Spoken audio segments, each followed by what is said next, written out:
અત્યારે તકલીફ કઈ થઈ છે ખબર છે? કે તમને ઇંગ્લિશ બોલતી જોઈએ છે, નોકરી કરતી જોઈએ છે, ટેલેન્ટેડ જોઈએ છે, તમારા ફ્રેન્ડ સર્કલમાં રાજકારણની ચર્ચા કરતી હોય એવી જોઈએ છે, તમારા શેર બજારમાં એને ખબર પડતી હોવી જોઈએ એ છે, અને પછી તમે એવી અપેક્ષા રાખો છો કે મારા મમ્મી સાથે એ સાંજે સત્સંગમાં પણ જાય. આ બધું કરવું મુશ્કેલ છે.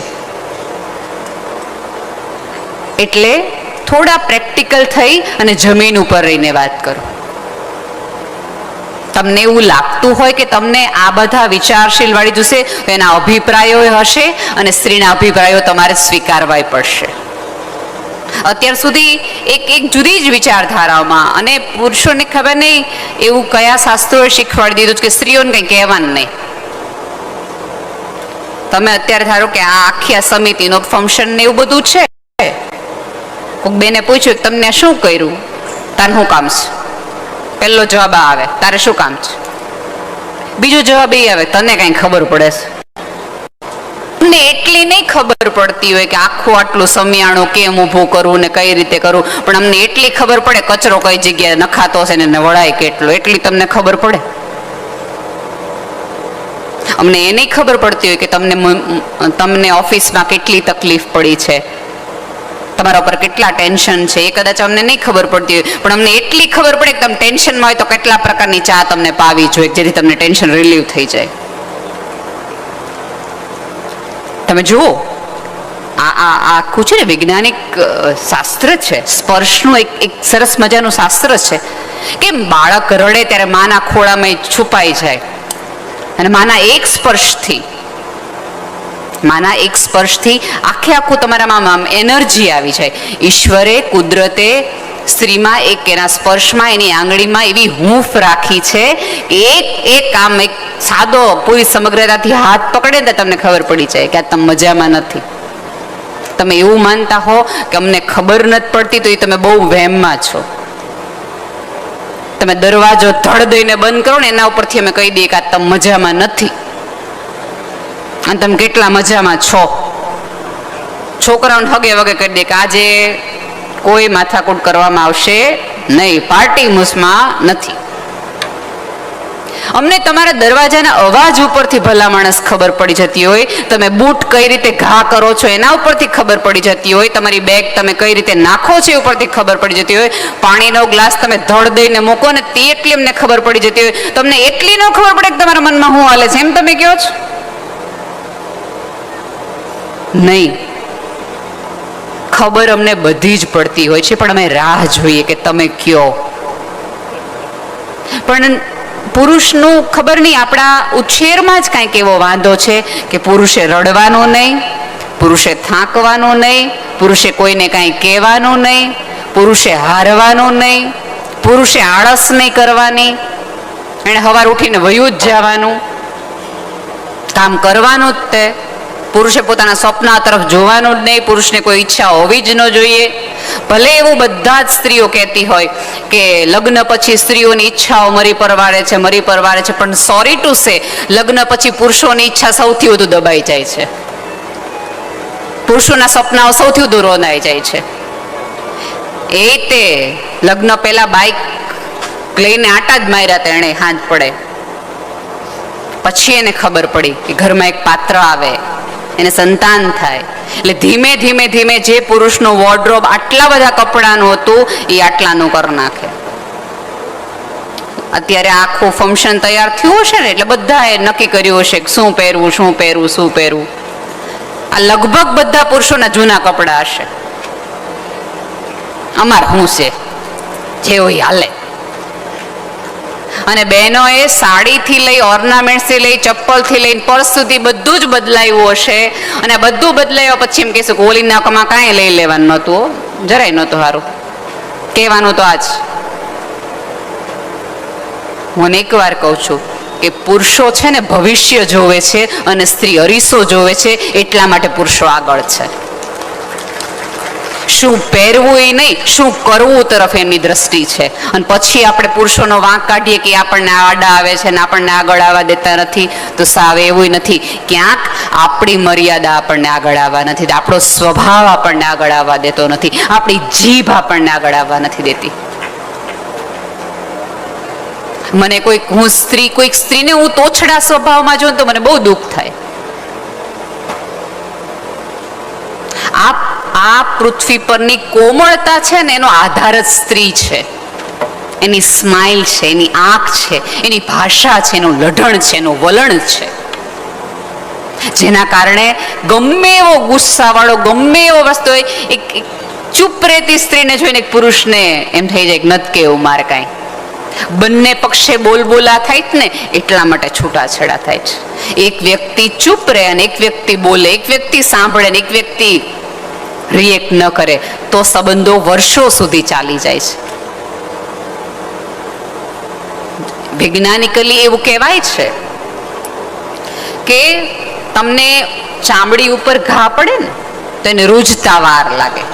બાહ્ય કોઈ પણ પ્રકારના ઘાવ તમને વાગે તો એ રૂઝતા વાર લાગે. મને ધારો કંઈથી લીટો પડે તો આને રૂઝાતા વાર લાગે. પણ આજ સવારે મને અંકિતાબેને ચા પાઈ હોય, એનાથી મારી જીભ દાજી ગઈ હોય અથવા બટકું ભરાઈ ગયું હોય, કાંઈ પણ થયું હોય ને તો એ ઘાવ તરત રૂઝાઈ જશે. એ યાદ નહીં રહે. શું કામ? કારણ કે એવા લાળ છે. લાળથી ગમે એવા ઘાવ છે ને એ રૂઝાઈ જાય. મિત્રો, જીભ ઉપર પડેલા ઘાવ છે ને એ તરત રૂઝાઈ જાય, પણ જીભથી ભળેલા ઘાવ છે ને ક્યારેય રૂઝાય નહીં. એને રૂઝાતા બહુ વાર. આખી મહાભારત એ જીભના કારણે થઈ છે. આખી રામાયણ એક મંત્રની જીભના કારણે થઈ છે.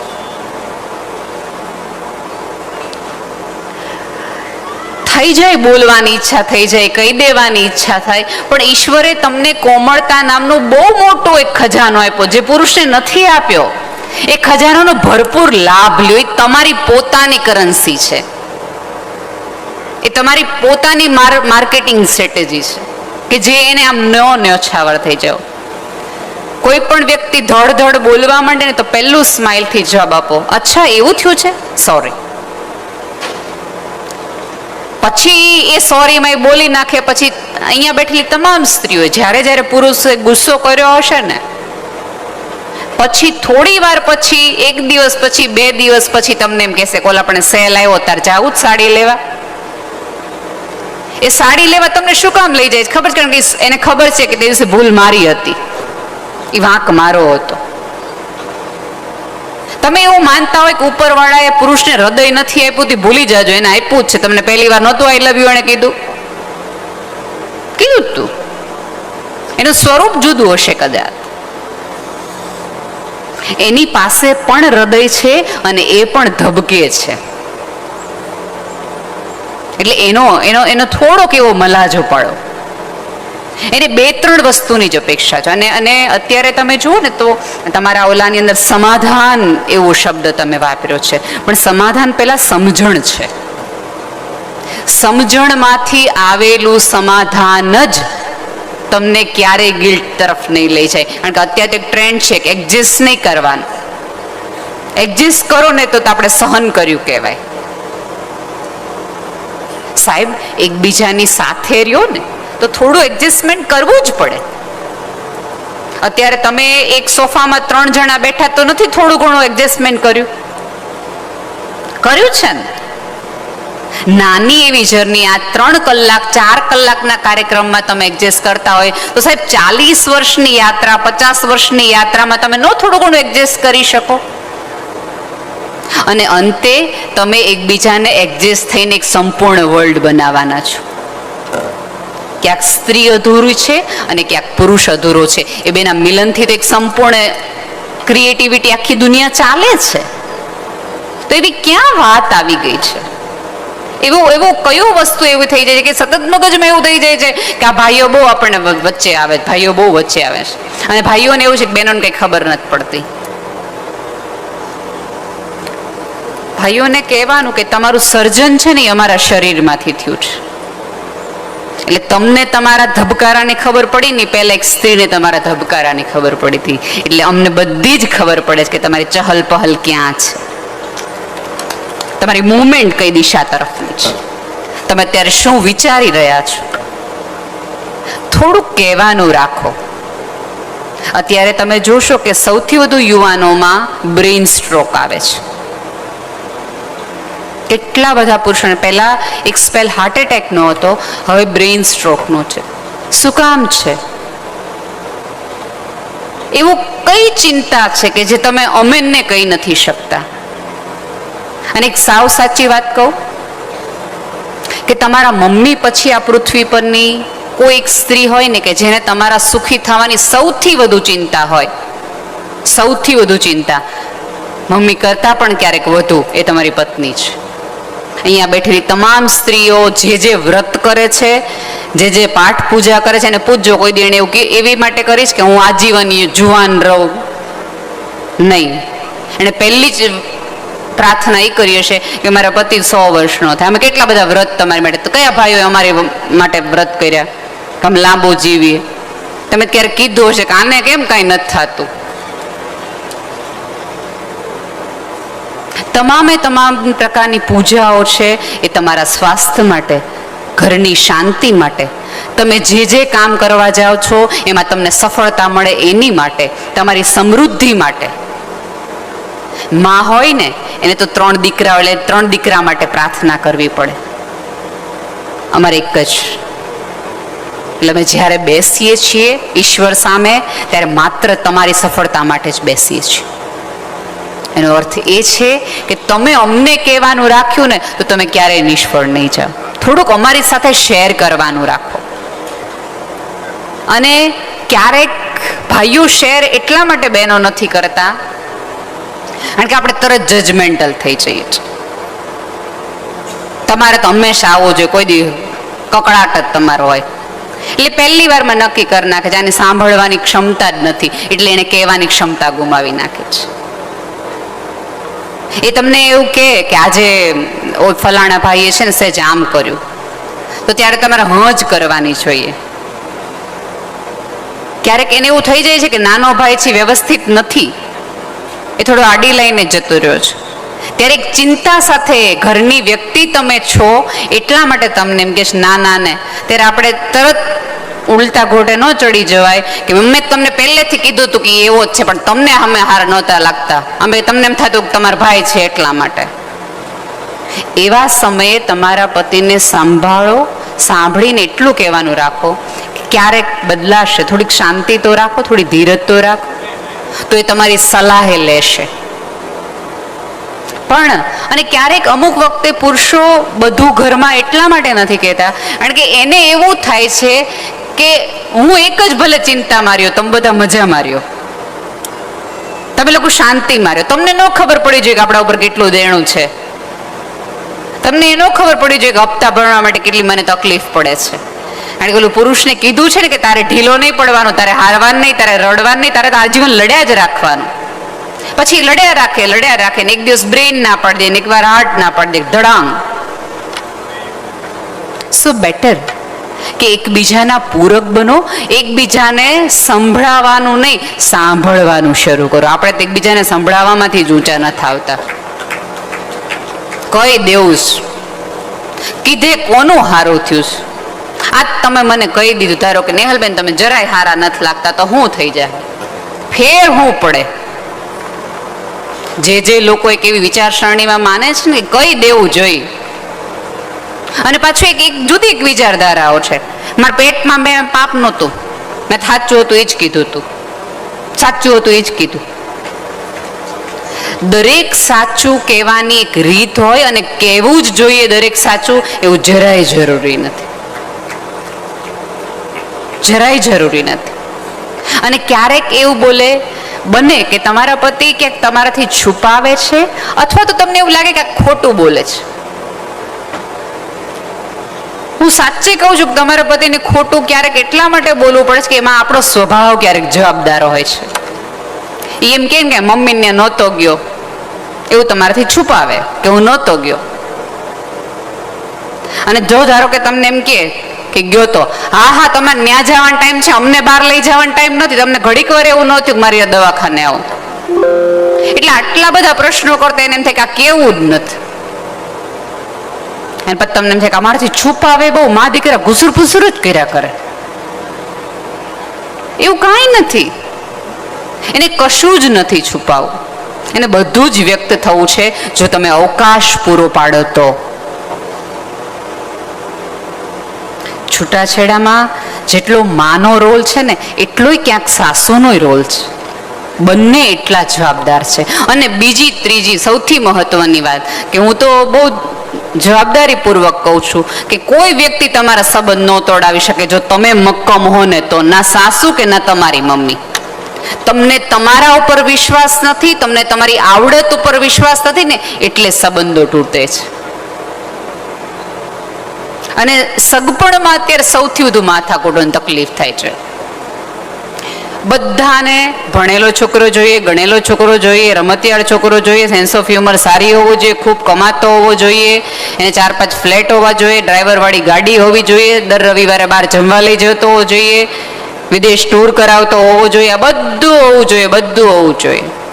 અને પાછો ભુજમાં રહેતો ન હોવો જોઈએ, કારણ કે દેશમાં રહેવાનું નહીં. એવી દરેક બહેનોને વિનંતી છે કે તો તમારા ભાઈઓને દેશે કોણ?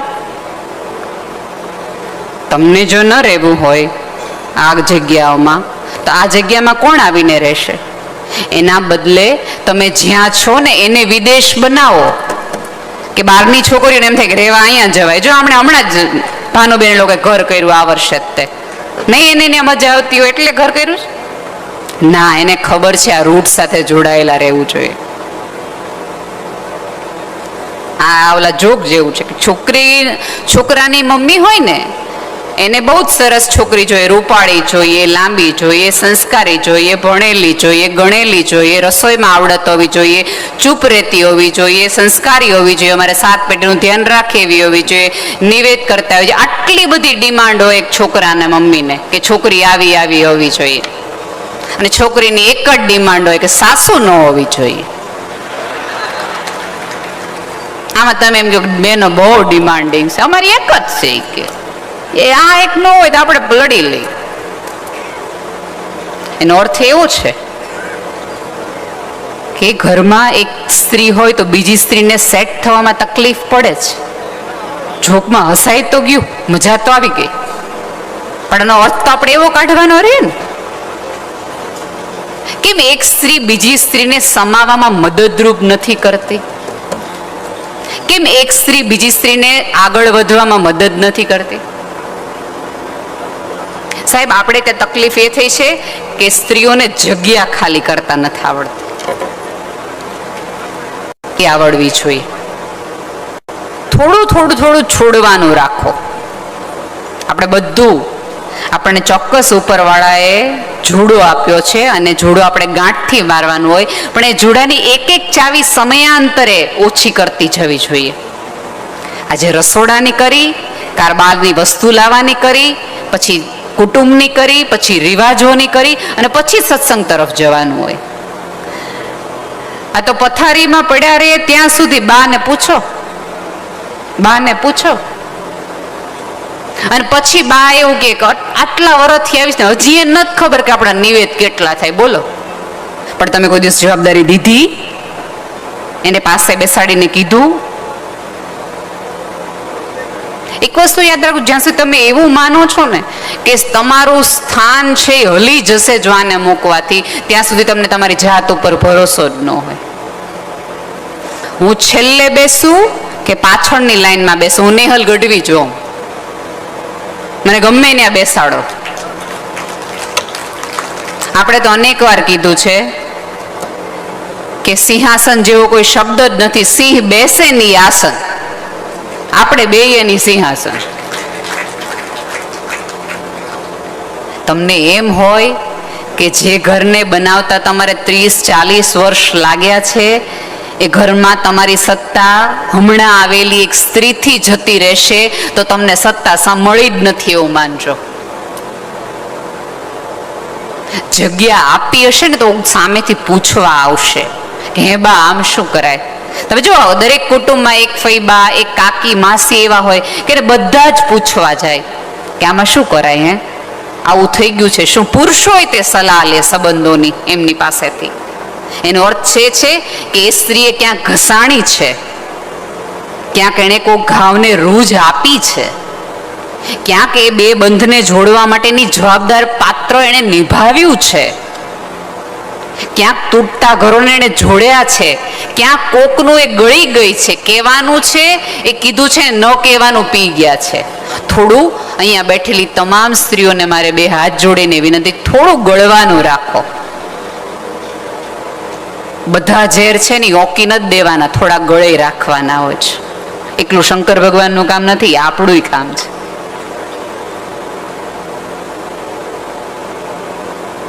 બધું જ કહી દેવું, બધું જ કરી નાખવું, ખાલી જીભ ને થોડી ઘણી આપણે, હું એવું નથી કહેતી કે તમે તમારી વાત ન રજૂ કરો, તમે તમારી ઈચ્છાઓ ન મૂકો, તે તમે તમારી ડિમાન્ડ્સ ન મૂકો, ચોક્કસ મૂકો. પુરુષોને નથી ખબર કઈ રીતે રજૂઆત કરવી, આપણને તો ખબર છે એક્સપ્રેસ કઈ રીતે થાવ. પ્રકૃતિ છે ને સ્ત્રી છે. તમે પ્રકૃતિ જોશો ને તો એને પણ ઋતુઓ છે. ઋતુઓ પ્રમાણેના ફૂલ, આકારો અને વાતાવરણ બદલાય છે. એનો અર્થ એ છે કે સ્ત્રીમાં એ ઉપરવાળે મૂકેલી આવડત છે, રંગો છે કે સમયાંતરે બદલાય. સ્ત્રીની સવાર જુદી, સ્ત્રીની રાત જુદી, ફૂલોનો રંગ જુદો, ઉનાળાનો રંગ જુદો. એકનો એક આંબો ચારે ચાર ઋતુમાં દરેક રંગ અલગ બનાવે, ફૂલ અલગ બનાવે. તો સ્ત્રીમાં પણ એ આવડત છે. આજ સુધી આ સભ્યતાને સ્ત્રીઓમાં રસ એટલા માટે જ પડ્યો છે કારણ કે સ્ત્રી મિસ્ટ્રી છે, સમયાંતરે રંગ, આકાર, સ્વરૂપ બદલાવે છે. જ્યારે એ વધારાનું બોનસ ઉપરવાળાએ પુરુષોને નથી આપ્યું. બિચારા આવ્યા તે દુને એવા ને એવા છે, ગોળ મટોળ. આપણી પાસે તો સવલત છે, તો એનો આનંદ હોવો જોઈએ, એનો ગર્વ હોવો જોઈએ. પણ દરેક સ્ત્રીની તકલીફ એ છે કે એની પાસે જે છે ને એનું એને સન્માન પણ નથી, ગર્વ પણ નથી અને અભિમાન પણ નથી. એને હંમેશા બીજા જેવું થવું છે. અહીંયા બેઠેલી તમામ સ્ત્રીઓએ અત્યારે જતી વખતે એના મગજમાં એક સોનાનો ઘાટ છે, ઓલા જેવું કરાવું છું.